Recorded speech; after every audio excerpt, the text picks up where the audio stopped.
Coming up next on the Voice of Alabama Politics, thanks for nothing, Mo Brooks. Also, what state is 48th in voter engagement? And Tommy Tuberville has a really bad week. Looks like I picked the wrong week to quit sniffing glue.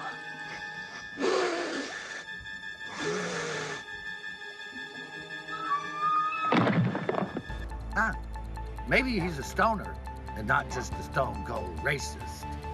All this and much, much more coming up next on The V.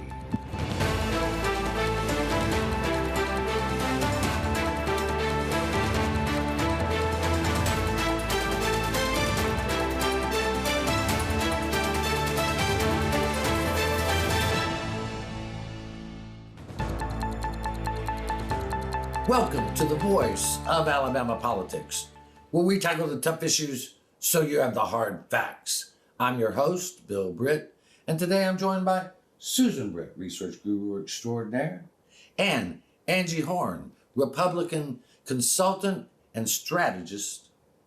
Well, unknown talents, that's what I'm talking about. And then Josh Moon, investigative reporter and columnist at APR, and all-around great guy. Welcome all. Yeah, most of my talents are known. Most of my talents are known. Well, you know, Angie does some things that she doesn't want known.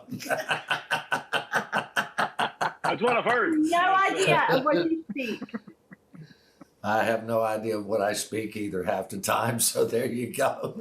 At least we agree on something.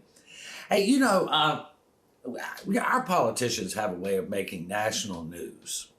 Not in a good way. Not in a good way, right?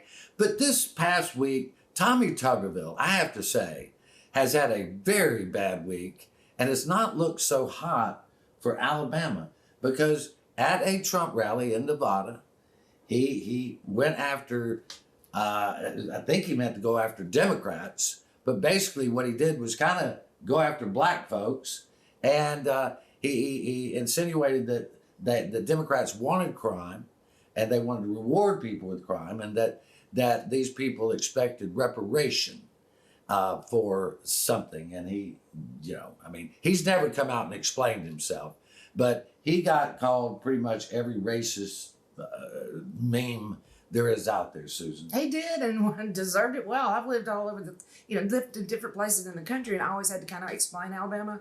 But now we have a sitting senator, not a toothless wonder out here with a Confederate flag in the back of his truck, but a sitting senator being a racist on national TV. How embarrassing. Now, Josh, I know your take on it, but, you know, I've talked to several Republican friends, and they said no matter what he meant to say, what he said could only be construed one way. But we'll see what Angie has to say, but we're going to let you weigh in first on this. Yeah, you know, I mean, he said, you know, they want reparation for people who do the crime. I mean, it's, you know, I mean, there's not really any way to interpret it other than the racist way in which he meant it. And, you know, look, we can joke about it and you know, and say that it makes us look bad or whatever, but in reality, it hurts a lot of people. It does. You know, there are people in this state that Tommy Tuberville is supposed to represent, who he hurt deeply by what he said, and to know that they're living in a state where their fellow citizens have voted for a person and sent a person to Washington, D.C. to represent everybody, and he holds these beliefs, and that in a lot of ways the silence that has come from his party and the encouragement in some corners from people around the state that believe what Tommy Tuberville believes is very hurtful in this day and age for them. Now, I don't think it's a majority of people. I don't think it's a majority of Republicans, but you know, I'll say it's been awful quiet from that side of the aisle on these comments from him, and I think that's pretty shameful. Well, how much is it also hurting the families that he went and sat in their houses to recruit their sons to play for the University of Alabama? How much did Auburn? No, sorry. How much did that hurt? Yeah, I mean, Angie, you know, look, I know we all can disagree on a lot of facts about politics and certainly policy and all that. But this, like Josh said, this guy is representing Alabama citizens, all Alabama citizens. It just seemed like a remarkable thing to say at a Trump rally. Yeah, I mean, look, I'm not going to defend this. I'm not going to defend what he said. I certainly don't work for Tommy Tuberville, and I'm not going to defend what he said. But I'll say this. The bigger problem about what he said, beyond the obvious racism and obvious things, was that why are we even talking about reparations? Tommy, get on message, man. Inflation is at the highest it's been. We have 100 million problems going on with the Biden administration. Talk about inflation. Talk about the border. Talk about whatever you want to talk about. Don't step in this. So if he wrote that speech, then he should come out and say, I'm sorry. But if he had a staffer that wrote that speech and loaded it on a teleprompter, I certainly hope they're on a one-way trip to the unemployment line, because the Republican Party needs to stay on message. And Tommy Tuberville's message is not the Republican message in this case. Well, and I agree with you. If you're going to win races, especially in Nevada, this is not the way to do it when you've got a lot of people of color in that state. But the thing or any state. Yeah, I mean, but you look at Alabama, more than 25% of our population is black. And Tommy Tuberville is supposed to represent everyone. This type of language helps no one. It reminds me of George Wallace and those cats back in the day. Segregation today, segregation tomorrow, and segregation forever. We can move on beyond on this. And I want to hit on this next subject. We don't have very long to go on it, but Alabama ranks 48th in the country, according to a new poll, in voter engagement. Now, we live in the world of politics, but when I read this survey and said, and it's based on how much voting, and it's based on how much people give, it's how much they're in tune to the realities of politics. Angie, I was shocked. I don't know why you'd be shocked. I mean, we hit 25% voter turnout and are ready to throw a party in political circles, right? So we don't have a lot of engagement. You know, I give speeches to political events, and I'll say 1 in every 4 people you know are going to vote. 1 in every 4.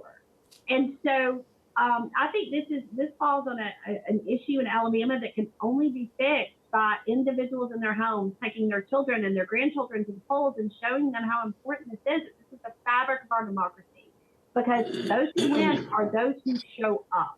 And that's not a lesson that we're really promoting here in Alabama. Government can't fix this. Government can't make you go vote, and they shouldn't. If you care about what's going on, if you care about high inflation, if you care about even the local, pothole in your street or the street light going out, go vote. That's your voice. And when you choose not to go vote, you're choosing to be silent. Yeah. Josh, I'm sorry. Go ahead. We only got 30 seconds, but go ahead. All right. I just we interviewed Doug Jones for a podcast this week, and one of the things he mentioned was that we really need more civics taught in schools. And for people to understand the importance that even local government plays in their lives, and to understand the processes that take place for, like Andy said, to fix the pothole in your street, who you go to, who you turn to, what these things mean, what city councilmen do, what their county commissioners do, and to go to those meetings and the school board meetings. And I think if we could do that, that would make a huge change for people understanding what their government is and get them more involved in that. I agree. All right, we're going to have to leave it right there. You're watching the voice of Alabama politics. We'll be right back.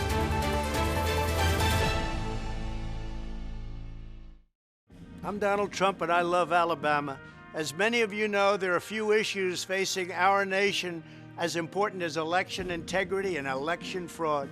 This is why the people of the great state of Alabama must work together to make it easier to vote and harder to cheat. So get out, register to vote, and get a photo ID so you can make your voice heard and decide the future of our great country. Thank you.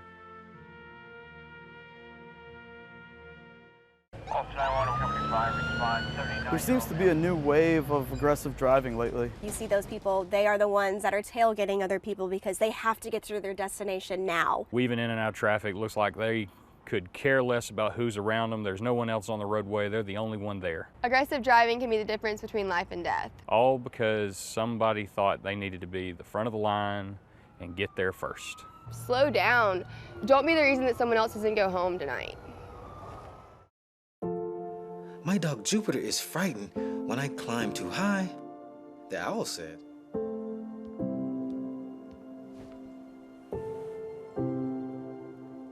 Check for monsters, Daddy.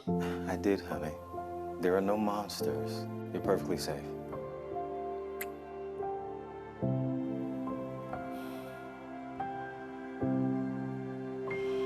Protect yourself and those you love. Vaccinate now.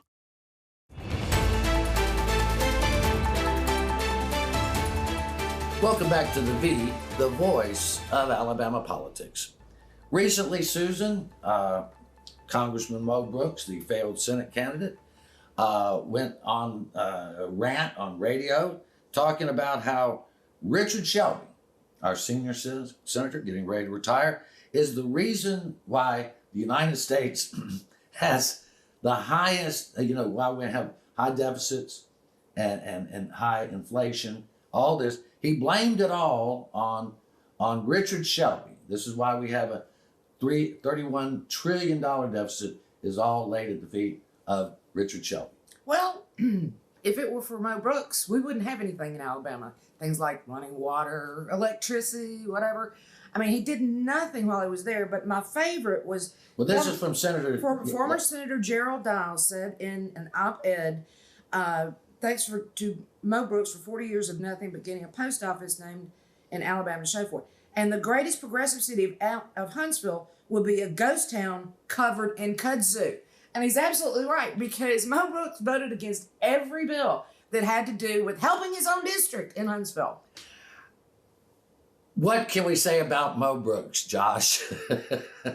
Well, he was a waste of time and a lot of hot air. And I would like to say though, I disagree with Richard Shelby on a lot of social issues on things. Yeah. However, in this day and age, especially, I respect the way that Richard Shelby does the job that he does.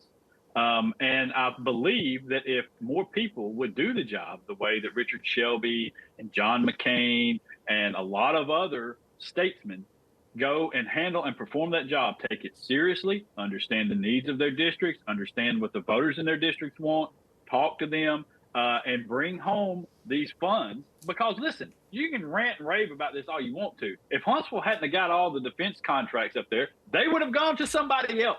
Okay, they weren't going to not spend the money. All right, so you can rant and rave about that all you want to, but the fact of the matter is that Richard Shelby saw that these contracts are going to be leveled out for somebody, and so he went after those contracts and he got them in the districts that matter for him and his voters. And so it's so stupid that we're even entertaining Mo Brooks anymore. Just go away. Angie, Senator Shelby, I would say without a doubt will go down in history of Alabama as our greatest sitting senator, and it's going to be hard for anybody to reach the pinnacles that he has. Any thoughts on this?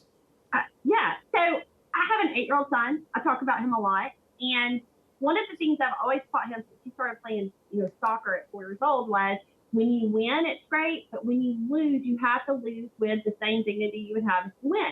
Don't be a sore loser. Mo Brooks is a sore loser, too. We took a vote. It was statewide, multiple times. You don't speak for us. Go away. Like, literally, how many votes do we have to take to tell you to go away? I don't understand. Richard Shelby gets 80, 90% of the vote. Mo Brooks tops out at like 30. Go home, man. Be with those grandchildren. They're beautiful. Go spend your time with them. Leave the rest of us alone. We beg you. Yeah, 66 counties said, thanks for nothing, Mo. Go away. I am truly afraid, though, that Mo is like a rash that will never leave. I do want to jump now to this next thing. I think this is an important topic, and we probably don't have enough time to do it. But one of the things we've seen, especially during the pandemic, and before the pandemic, was that our hospitals are struggling. Even with all the federal funds we've gotten, our hospitals have struggled. And I was talking to some folks the other day, and maybe the easiest fix for rural health care and for health care in general in the state, Josh, is to pass a gaming bill and use some of that money for health care. Yeah. I mean, it's sitting right there. It's a $1 billion comprehensive gaming bill that hardly anybody opposes. I mean, nobody is taking a look at it and like, the only people that oppose it are the people that are running illegal gambling operations. Currently, it's the only people that oppose it. And it's just all the people you run into on a daily basis are like, yeah, sure, whatever, that's good with us. Give us a lottery, give us some sports gambling. We're fine with everything. And in the meantime, you can fix what is. I've listened. I've been to these committee meetings. I've listened to Republican lawmakers talk about their rural hospitals leaving and doctors and not being available and people having to drive hundreds of miles to get emergency care. That is a problem in this day and age, and it's one that we could easily fix with this solution. So what are we doing? I mean, Governor Ivey has said that, gambling money is not a great way to finance government. But when you're not financing your hospitals, you're not being able to finance health care, you're not being able to fund that type of thing. I mean, doesn't it make some sense to use this for education, higher education, and medical needs of our people? No, I think what we're finding here is the problem and what one of the many reasons every single gambling bill tends to fail in the legislature, because everybody wants a piece of it, right? So hospitals want a piece, education wants a piece, our education wants a piece, Medicaid, corrections. Even if we pass gambling, there's not going to be enough money for all of this, right? No. So getting legislators and the public to come together and say who gets the gambling money is the issue. It is the overriding issue. And being from rural Alabama, I understand the needs of rural hospitals, but people who are representing metro areas are not so inclined to give that money there. They want it in higher ed, and higher ed has to fight with 2 year, and 2 year has to fight with K through 12. The pie is only so big, and you're going to have to get all of these entities to agree on who gets that money and in what percentage, and therein lies the issue. Well, Susan, I think the only person that can whip this coalition into shape is Governor Kay Ivey. Governor Kay Ivey. I think if She Governor needs to get that stick out and go to town on him. I think if Governor Ivey made up her mind what needed to be done, I think she can get it done. Because this woman is iron-willed, and she knows how to move the mechanisms of government forward. But not everyone would agree with me. That's okay, too. But I do think this is, from Bill Britt, I think we need to really take care of people. A society that doesn't take care of its sick, its children, its elderly is really not much of a society. So I hope we can fix this. And it's like my old Baptist preacher used to say, I'll take the devil's money to do the Lord's work any day. So I think that's where we are. But we're going to have to leave it right there. You're watching the voice of Alabama politics. We'll be right back.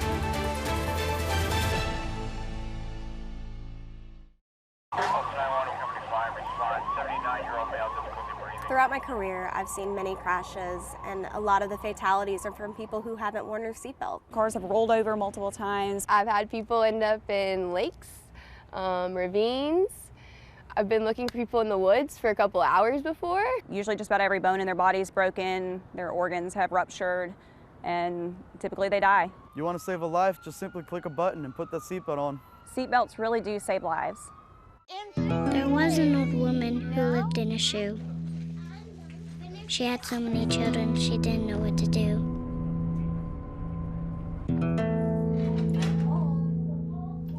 She gave them some broth without any bread and kissed them all soundly. Lights out. And put them to bed. Hunger is a story we can end. End it at feedingamerica.org. Speed is one of the biggest factors in a fatal car crash. Your car stops, but your body does not stop at the same time. Your body keeps going, and that could be running into your seatbelt, that could be hitting the airbag. Something has to stop it, and unfortunately, it's something very hard. There have been times that we've come upon accidents where if people weren't speeding, they'd probably still be alive today. It's truly dangerous, and it puts everybody at risk. There's just no point to it. This kind of stuff has got to stop.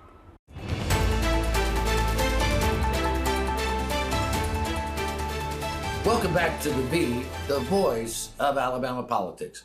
I hate I spoke so glowingly about the governor because we won't have to do it again, but Morning Consult survey just came out. Governor Kay Ivey is still one of the most popular governors in the United States. Here at home, among registered voters, Angie, she has 60% approval rating. That's pretty strong. It is. And let me say this. I once worked for a governor who, at the time I was working for him, was extremely popular. And when you walk into a room where Kay Ivey is, it is apparent she is even more popular than he is. And what I find so funny are people that will criticize, and then she walks in a room and all of a sudden they're like, they just walked in a room with royalty. Everything they said about her when she was outside no longer matters. They're wanting their picture made. They're wanting to shake her hand. They're wanting to tell her how great she is. So it's definitely an air that I have never seen the public respond to a governor, at least in the governors I've been involved with. And I think that anybody takes the air in the room and even turns around people who were just talking crap about her 5 minutes. Oh my God! Really? I mean, come on. Here we go. Yeah, come on. What, All right. what are we talking? Listen, I don't dislike Kay Ivey, okay? I think she's a nice lady and all that, but she's figured out how to be the governor of Alabama, which is just stay the hell away from everybody. And she doesn't do anything. She doesn't go out. She doesn't make appearances. She just stays behind the closed doors most of the time. And listen, that's after the last one that you were talking about earlier. We prefer people not to come out from behind that closet, and so it's okay. The funny thing, Angie, the funny thing is, Angie, you bring this up. We have a friend from Germany that came in and was visiting with us when Governor Ivey was on our show. Yes. And she goes, "Oh my God, she's like royalty." So she's really, she's European. She was shocked at how her demeanor. I mean, yes, she really was. She really was. I know this. You don't want to cross her. No. She may be behind that closed door, but she'll take you behind the woodshed. I never want to be a governor. I never want to be an elected official. But when I grow up, I get her age, I do absolutely want to have that attitude of fear that she prevents while smiling. I agree with you, Angie. You and I'll be right there together. The first time I ever smiles and people are shaking. First time I ever interviewed Governor Ivey, but she wasn't a governor then. I interviewed her, and she quizzed me for 5 minutes before she would let me ask her a question, because she wanted to see if I was smart enough to actually ask her a question. And it was pretty weird. This is why she was running for lieutenant governor. Yeah, right? yes, it was pretty funny. Josh, this is a story we've covered quite a bit, and we still haven't resolved this issue, I don't think. The Department of Labor, Alabama Department of Labor, has charged Hyundai suppliers with violation of child labor laws. They only charged them $35,000, Josh. That's nothing for a Hyundai supplier. No. I mean, it's clear that doing this, they had a much bigger gain by doing this and violating the law than they're ever going to pay in penalties for this. Where is the AG's office in this? Where is the federal government in this, in stopping this? I mean, it's obviously a problem. We had not one but two suppliers that were using child labor, and I hesitate to really slap too much of this on Hyundai. I know Hyundai's name gets mentioned a lot in this, and if you know the way the supplier system works, it's they're set up in a separate factory, sometimes many towns away from where Hyundai is. And so I don't know what Hyundai knew or didn't know about their suppliers, okay? But I know that these people were bringing in immigrant child labor, and they knew that these folks, well, there's no way you don't know that a 12 and a 13-year-old is a 12 and a 13-year-old, okay? I mean, stop it. There were 50 of them, Josh. Over and over and over again. There were at least 50 of them. How do you have 50 children working there as young as 13 and not figure it out? How is this not a huge scandal? And let me say this. Absolutely, this is wrong. This is horrible. This never should happen. But I want to reach out and just talk to. If you work in a factory, if you work at McDonald's, I don't care where you work. If there's a 13-year-old child being employed at your place, call somebody. You have a responsibility to pick up the phone and call 911 and say there's a child working where I work. That is your responsibility. And for everyone who works in those plants who saw those 13-year-old children on that factory line and did nothing, I hope you have a hard time sleeping at night. Well, I'll tell you this, some of them called, and it sounds like from the reporting so far that they didn't get much of an answer from the people in law enforcement, except for the people at the police department, and I believe down in Enterprise, who took this up and sent it up to the AG's office. Those folks did their job. Where is everybody else? Well, and that's the thing that bothers me. Why isn't there a bigger investigation by the Alabama Attorney General's office, or the what would that be? The middle district, the federal FBI. The federal government. Why isn't anybody doing this? Yeah, I mean, the Department of Labor, the federal, the United States Department of Labor. Where are we with doing something substantial to stop this? There were hundreds of these kids in there. Yeah, it's crazy. It's crazy. But this is the best we can do so far, $35,000. And you can't tell me this is the only case of it. You cannot convince me this is the only case. The only reason they found out about it was because a kid got kidnapped. There was a kid who got kidnapped and taken to another state, and their parents reported it. Right. Outrageous. The agency that employed these people, they should go to jail. They should absolutely go to jail. And on top of that, their business license and their ability to do business anywhere in the United States should be absolutely terminated immediately. The fact that these people are still in business sickens me. They should go to jail. Mm-hmm. Yeah, I mean, $35,000. $35,000 really swap. And that's the thing. Again, I'll go back to this. We say we care about children. We say we care about rule of law, but our system right here has absolutely failed. Absolutely. I mean, when we're failing children, we're failing as a society. Yeah. And it doesn't human matter. Trafficking. This is absolutely human trafficking. You're right. That is what this is. Well, I think we're going to have to stay on this until somebody in higher authority. I mean, I'm glad that Fitzgerald Washington did what he did, but we need law enforcement on this one. But we're going to have to leave it right there. You've been watching the voice of Alabama politics. You watch us because we watch them.